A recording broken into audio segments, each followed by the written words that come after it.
hari ini kita akan membahas tentang sistem pencernaan. Apa itu sistem pencernaan? Sistem pencernaan adalah sistem dalam tubuh yang berfungsi untuk mengolah makanan menjadi zat gizi yang dapat diserap oleh tubuh. Proses ini sangat penting karena tubuh membutuhkan energi, vitamin, mineral, serta nutrisi lainnya untuk menjalankan berbagai fungsi organ.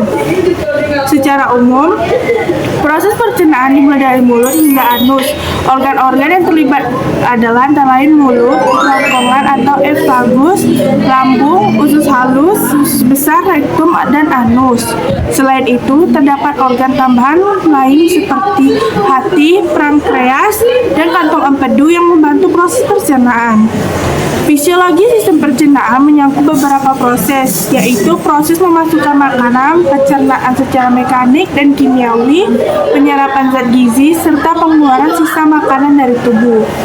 Lalu ada proses pencernaan di mulut dan esofagus. Proses pencernaan di mulut yaitu di dalam mulut terjadi pencernaan secara mekanik dan kimiawi.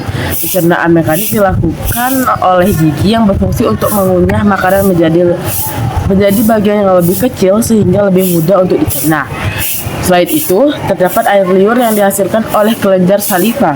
Air liur ini mengandung enzim amilase yang berfungsi untuk memulai memecah karbohidrat menjadi bentuk yang lebih sederhana.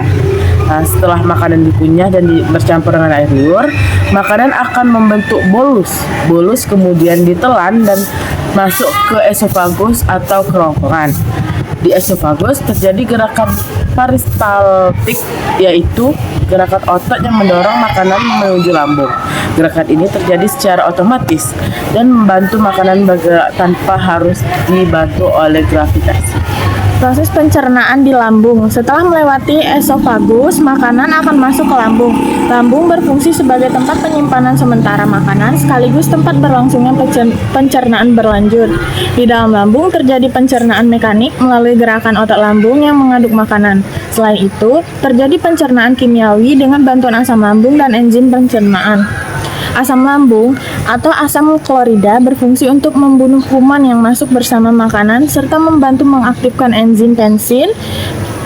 Enzim pensin berperan dalam memecah protein menjadi molekul yang lebih sederhana.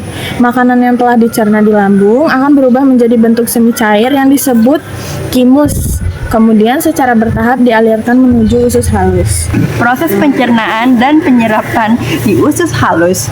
Usus halus merupakan tempat utama terjadinya proses pencernaan dan penyerapan zat gizi. Usus halus terdiri dari 3 bagian, yaitu duodenum, jejunum, dan ileum.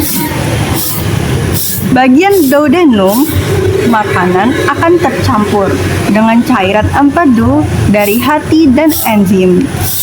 Dari pankreas, cairan empedu berfungsi membantu mencerna lemak, sedangkan enzim pankreas membantu mencerna karbohidrat, protein, dan lemak.